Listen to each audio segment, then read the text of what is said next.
Урматтуу багбандар, жаз жакындап келе жатат. Андыктан биз биринчи обработканы бүчүрү ачылганга чейин милдеттүү түрдө кылышыбыз керек. Эми мен сиздерге кандай каражаттар менен колдонуш керек, ошол жөнүндө кененирээк маалымат айтып берем.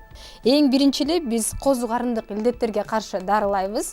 Аны үчүн биз 3% бордостук смесин даярдап алышыбыз керек. Жана 300 грамм гашеный известь же кыргызча айтканда 300 грамм акитаж керектелет. Сиз өзүңүз даярдагыңыз келбесе, бордоский смести анда бизде даярлары бар. Ушундай упаковкаларда 100 граммдыктары жана 200 граммдыктары. Козу карындык илдеттерди дарылап бүткөндөн кийин биз зыянкечтерге каршы дарылайбыз. Андан кийин зыянкечтерге каршы биз препарат 30+ деген дары препарат менен дарыласак болот.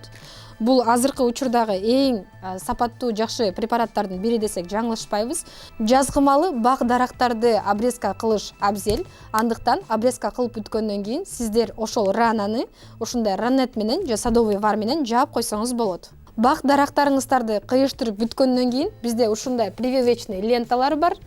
Булардын толщинасы ар кандай, өзүңүзгө керектүүсүн тандап алсаңыз болот. Бак дарактарды жазында краскалап же актап койсоңуз болот. Анткени булар күндүн нурунан сактайт, зыянкечтерден жана козу карындык илдеттерден дагы жакшы сактайт.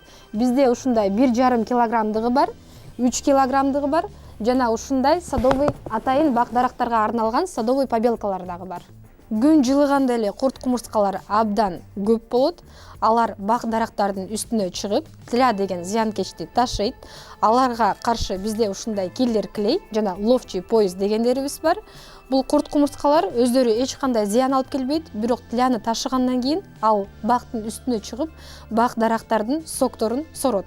Ошолорго каршы ошондой бизде көйгөй болбош үчүн бизде ушундай ловчий пояс жана киллер клей деген дарылар менен сиздер бактын астын ушундай бир эле айлантып клейлеп койсоңуз болот. Кумурскалар келип, ушуларга жабышып, ушул жерде калат, тляны сиздин бак дарагыңызга ташыбайт. Ушул процесстин баарын бүткөндөн кийин сиздер бак дарактарыңызды атайын жазгы жер семирткичтер менен подкормка кылып койсоңуздар болот.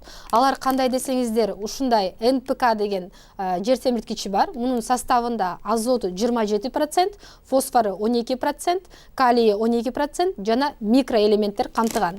Ошондой эле бизде ушундай гранулдук түрүндө органа минералдык дагы жер семирткичибиз бар. Урматтуу багбандар, кененирээк маалымат алыш үчүн биздин Агромир KG Дүң соода борборуна кайрылыңыздар. Астында номери жана дареги жазылат.